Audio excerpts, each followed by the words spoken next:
Hoje o site SB News vai falar um pouco de religião de matriz africana. Nós estamos aqui com o pai de santo, o pai Rick, que vai conversar conosco um pouco sobre o trabalho deles, sobre as questões dos preconceitos enfrentados, do porquê das oferendas, que o pessoal pergunta bastante. Nós estamos aqui no Ilê, que é o local onde ele nos recebeu, onde acontece as reuniões, se podemos dizer assim. Prazer falar contigo, Pai Rick. Boa noite, seja bem-vindo ao USB News. Bom, boa noite, Yasmine. É um prazer poder receber vocês aqui dentro do nosso Ilê. Ilê Axé Oxalá Olokun Xanguaganju. E poder desmistificar, poder conversar, explicar, poder colocar para a comunidade a religião de matriz africana, qual é o papel de qualquer religiosidade dentro da comunidade. Que a religião de matriz africana, ela não é somente uma religião que se exerce dentro do seu âmbito físico, mas ela tem um compromisso com a comunidade também. Ela tem uma filosofia para com a comunidade. Esse é um dos principais aspectos que a nossa religião tem. E a gente vem lutando bastante, há muitos anos já, com preconceito. Que o preconceito nada mais é do que um conceito antecipado daquilo que tu não conhece, né? E aí nós temos registros de crimes, nós temos registros de ameaças. Inclusive até aqui na minha casa, eu estou com um processo também na justiça, né, a respeito sobre ameaças dentro da minha casa por causa de preconceito religioso. Mas estou à disposição para esclarecer algumas coisas aí que tu quiseres perguntar. Maravilha, vamos lá. O que tu falou é importantíssimo sobre as pessoas não conhecerem e falarem daquilo que não conhece, e por isso que a gente procurou, você que nos atendeu muito bem, diga-se de passagem, para explicar isso. Vamos começar sobre o que é muito falado sobre as oferendas que são colocadas nas encruzilhadas. Como é e por que é feito? Não só encruzilhada, Resmini. Quando a gente fala em religião de matriz africana, nós estamos falando das ciências do mundo. Nós estamos falando da natureza, a mata, no rio, na encruzilhada. A encruzilhada seria o caminho, né? Eu mesmo aqui em casa, tem um determinado orixá chamado orixá Lodê, e ele sai para o cruzeiro, que a gente chama. Provavelmente lá no asfalto ali, sempre vai ter toda segunda-feira ali as coisas que é levada para o Lodê, para que se determine o caminho, para que se tenha um bom caminho, um bom movimento das coisas, tá? Isso eu estou te falando de nação, estou te falando do Batuque Rio-Grandense, tá? E tem também alguns outros lados também que fazem as oferendas para Exu, que é uma entidade, não uma divindade, né? E deixando bem claro que a sacralização de animais em via pública é bem complicado, é uma das coisas que nós mais batemos aqui em casa, porque já aconteceu de outras casas, ou alguém, sei lá, sacralizar animal nesse cruzeiro, onde a gente leva somente material que não vai chocar os olhos e nem material que vai sujar a nossa natureza, né? O que é o milho, é uma batata, né? Agora a gente tem que cuidar muito essa questão aí de chocar os olhos das pessoas também. Existem ritualísticas de sacralização e existem lugares específicos para isso, não é em qualquer lugar que se faz. A religião de vocês, para aquela pessoa leiga que, assim como eu e como muitos não conhecem, como é que é a história, como é que vocês chamam as reuniões, como é que é feito, o Deus que vocês acreditam, como é que é essa situação aí? Nossa casa é uma casa que tem 3 lados, 3 segmentos religiosos: nação, umbanda e quimbanda. Deus é um só, independente da religiosidade. Eu acredito que seria muito egoísmo Deus ter um nome só, né? E Deus não é propriedade de nenhuma religião. Ele é tão supremo, ele recebe um nome para cada crença, mas ele é um só. Na nação, seja como for nas nações, se chama Olorum, Umbanda, Oxalá, né? Assim como em outras ramificações. Esse é o nosso Deus principal. Pois nós temos Oxalá na Umbanda e depois temos Oxalá na nação. Temos outros orixás como Iemanjá, Oxum, e assim determinada. É uma religião, a nossa religião é uma religião politeísta. ela é composta por vários deuses, né? A religião que eu te falo do Batuque Rio-Grandense. Cada deus no seu reino, cada divindade no seu reinado. Como Oxum nos rios, como Iemanjá no mar, como Ossanha na mata, como Bará no cruzeiro, Moiá nos ventos, né? Chapanã também, pelos campos aí afora. Então são Odé, a caça, Ogum, a luta, entendeu? Então nós temos vários orixás e cada um com o seu campo de atuação na natureza. Na sociedade, tu falou antes no começo da religião de vocês, e a gente sabe do trabalho social que é feito. Como é que funciona o trabalho da tua religião na sociedade em si? Se eu te disser, Resmini, que dentro de um ilê, em uma conversa particular, muitas vezes tu ouve muito mais verdades do que no consultório psicológico. Um ilê, onde tem o seu babalorixá ou a sua ialorixá, a gente faz o trabalho de acolhida, onde muitas vezes tem aquele filho que chega em casa e não tem um abraço do pai, não tem um abraço da mãe, aquele filho que chega em casa e que só recebe esculacho, sabe? Aquela filha que engravidou e está com medo de contar e de apanhar. Aquela esposa que é submissa ao marido, que apanha. Aquela pessoa que sofre qualquer tipo de violência dentro da sua casa. Entendeu? Então, dentro do milê, a gente pode dizer que tem exercício de saúde pública. Porque dentro do milê, tu tem um aconselhamento, por exemplo, de um filho que é homossexual e tem vergonha de contar para o seu pai e para sua mãe. E aí, muitas vezes, aquele filho não recebe apoio, não recebe acolhida. E aí nós temos aí uma juventude aí que está com alto índice de suicídio. Nós estamos falando de gente com dependência química, entendeu? E aí, vocês fazem esse acolhimento aqui? Esse acolhimento de uma maneira muito sigilosa. Só quem tem acesso a esses assuntos sou eu aqui dentro de casa. Passa-se pela triagem e aí depois, se a pessoa quiser fazer parte da casa, ela faz, mas ninguém precisa saber o porquê ela entrou nesse portão. Cada um entrou com uma situação, mas ninguém precisa saber. Outro assunto que roda bastante, e esse nosso bate-papo, como nós conversamos antes, é informal, é para as pessoas entenderem melhor. É sobre, eu vou usar o termo que você usa lá, baixou o santo. Como é que é isso, cara? Baixou o santo.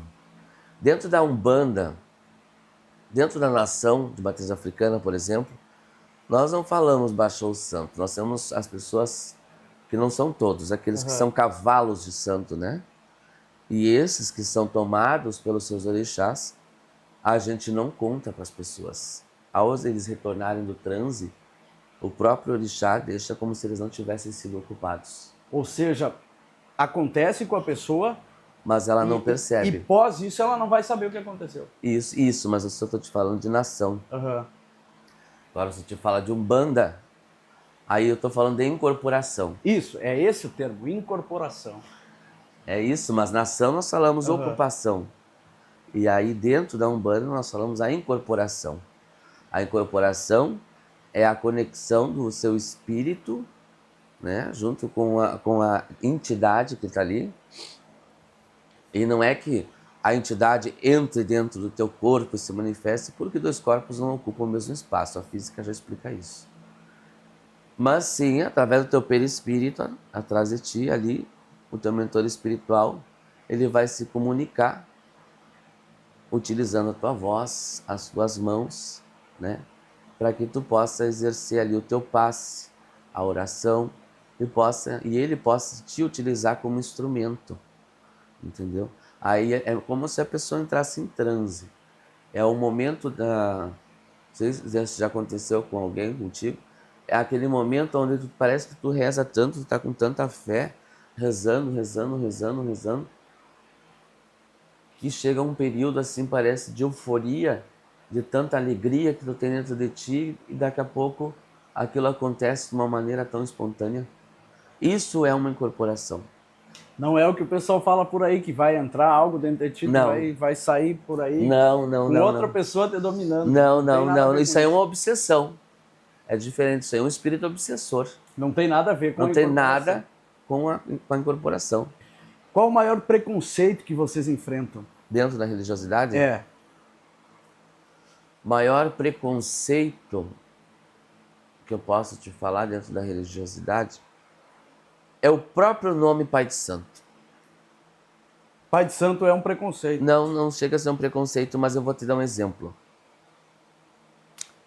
Se eu brigar na rua, não vão dizer o Rick brigou, vão dizer o Pai de Santo brigou. Sempre é que nem na profissão, sempre vem a profissão primeiro, né? Entendeu?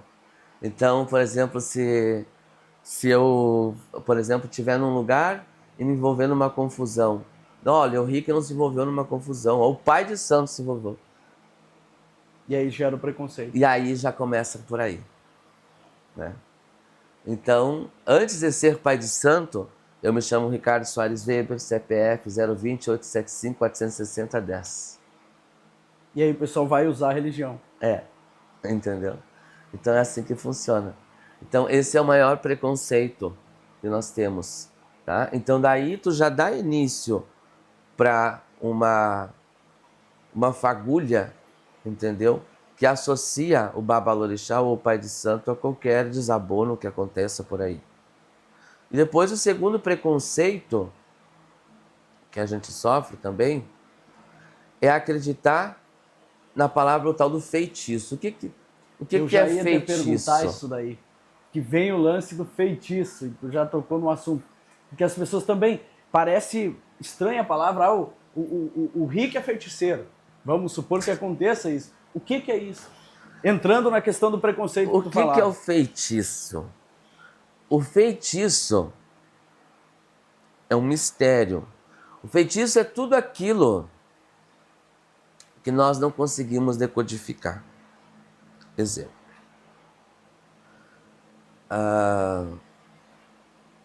Eu estudei para me aprender as ciências da natureza através da sacralização, para me fazer as minhas, vamos dizer assim, os meus estudos, as minhas ciências. Tá? Tu não tiveste acesso a esse conhecimento. Para ti isso é um feitiço. Para o médico, a medicina que eu fiz ali é um feitiço.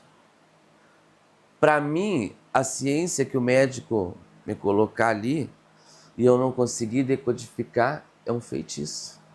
É um mistério. E o maior feiticeiro, quem é? É Deus.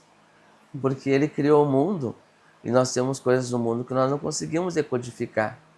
Então, feitiço é tudo aquilo que ainda não foi codificado e não possui conhecimento da sua origem. Entendeu? E aí, entrando nessa questão do feitiço, outro assunto que roda bastante é o trabalho. Por exemplo, vou fazer um trabalho para o fulano. Como é que é isso daí? Existe a vida. E a vida, ela tem um cronograma. A engrenagem da vida. Nós temos ali o livre-arbítrio das coisas. Tudo que vai e volta. Isso é a coisa mais certa do mundo. Mas eu não acredito que nenhum, dependendo do que, por exemplo, o trabalho, depende do trabalho. Eu vou te dar um exemplo. For um trabalho para a saúde, eu acredito que dê certo. For um trabalho para a pessoa poder arrumar um emprego, ou se for um serviço para a pessoa poder curar alguma ferida, alguma doença, tu vai utilizar determinadas ervas, que um babalorixá precisa estudar medicina ancestral também, para poder fazer o seu medicamento, fazer as suas ervas através das ervas. Isso é um trabalho. Entendeu? Agora, se tu me falar, vou fazer um trabalho para o fulano, da maldade está na pessoa. Eu vou te dar um exemplo. Lá na casa de Exu, no fundo, Exu é o dono do livre-arbítrio. Ele não é bom e não é ruim. A maldade está no ser humano. Sabe aquela velha história que tinha dois fazendeiros de um lado e um do outro? E aí cruza o diabo e solta o burro que estava amarrado no sol. Uhum. Essa é bem conhecida, né? Então é isso aí. O livre-arbítrio é No que final, o burro faz um estardalhaço.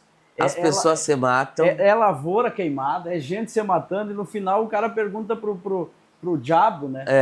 Cara, o que tu fez? Ele, eu só soltei o burro, né? vocês é que fizeram o resto. Então, se eu te disser assim, ó, tu chegar no peixe do Exu, vou pegar uma vela e vou acender essa vela pro benefício do meu filho. Muito que bem. Se eu acender essa vela para o malefício do fulano, muito que bem. Mas não é a entidade que está fazendo aquilo dali. Aquilo ali só está servindo de alavanca psíquica para que a tua mente consiga fazer aquilo acontecer. Ou seja, o mal está em ti. E não no espírito. E não no espírito. Entendeste? Porque o feitiço, ele acontece... Uma pessoa que é má, ela faz um feitiço até no seu próprio pensamento, sem acender uma vela. Existe muita questão da energia negativa. Isso é energia negativa pura. Aí a pessoa, muitas vezes, ela precisa de uma visão, de um mecanismo, de uma alavanca visual para ela poder acionar aquela energia que já está dentro dela. Porque existe, no linguajar popular, tem o olho gordo, mal olhado, tudo isso é uma energia. É uma energia negativa. Eu costumo falar que tu tem o poder de abençoar ou de amaldiçoar a tua vida. Eu sou uma pessoa que eu detesto, eu tenho pavor de gente que reclama da vida. Eu, de formação, sou técnico em enfermagem, fui linha de frente na pandemia, instrumentador também, e eu vi lá dentro pessoas perderem pessoas, amores se despedirem, pai, mãe, filho, famílias dizimadas. E eu acredito que o maior tesouro, o maior presente e a maior riqueza que uma pessoa possa ter é a vida. Então é por isso que eu tenho essa questão comigo de ter literalmente pavor de quem reclama. Porque a vida é bela. Reclamar é clamar duas vezes. Tem gente que diz assim, ó, tenho pavor dessa louça suja. Agradeça se a louça está suja porque teve comida. Vai lavar que vai limpar. Sabe? Exatamente. Mas tem farelo na mesa, tem xícara, tem café ali, não sei o quê. Poxa, sinal que alguém se reuniu para tomar um café. Entendeu? Casa viva é casa que vai ter farelo na mesa, que vai ter uma louça para lavar. Senão tá morto, né? Senão tá morta. Um assunto que girou bastante, eu acho interessante tu falar sobre isso. E teve uma história essa semana de uma galinha que foi jogada no fogo, e isso repercutiu muito na mídia, até nacional. E eu falava nos bastidores contigo que vocês são... E aquilo, não, pelo que tu disse para nós, não tem nada a ver com religião. Aquilo é, na verdade, uma alucinação. Né? Não, é uma alucinação. Eu vou te dar um exemplo. Para mim me tornar um babalorixá, eu tive que ser iniciado. Tá? Tive que ser iniciado por outro babalorixá. Cumprir os meus preceitos, fazer as minhas obrigações, sentar os meus santos, ganhar os meus axés, axé de Ifá, axé de Búzio, axé de Obé, né? Que seria a licença para poder sacralizar um animal, a licença para poder jogar um Ifá, a licença para poder iniciar outras pessoas. E tudo isso eu não estou te falando em 4, 5 anos. Tu leva mais de 10 anos para te poder concluir todo o ciclo. E hoje se observa que está tudo muito acelerado. Não, e isso repercutiu porque o cara postou isso no WhatsApp e ainda usou o nome da Umbanda. E aí isso que gerou toda essa polêmica. Não, a Umbanda não tem nada a ver com isso. A Umbanda não possui sacralização.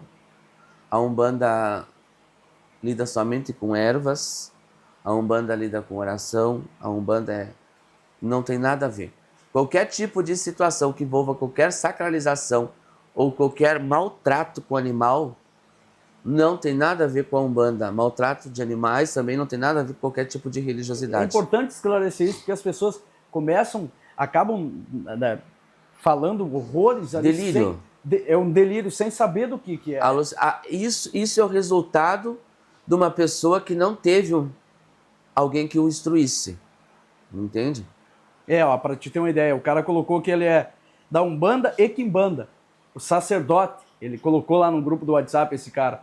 E aí que gerou toda essa polêmica. Por isso que é importante, eu quis tocar nesse assunto contigo, para que tu leve ao público, as pessoas que nos assistem agora, que não tem nada a ver. Não tem nada a ver.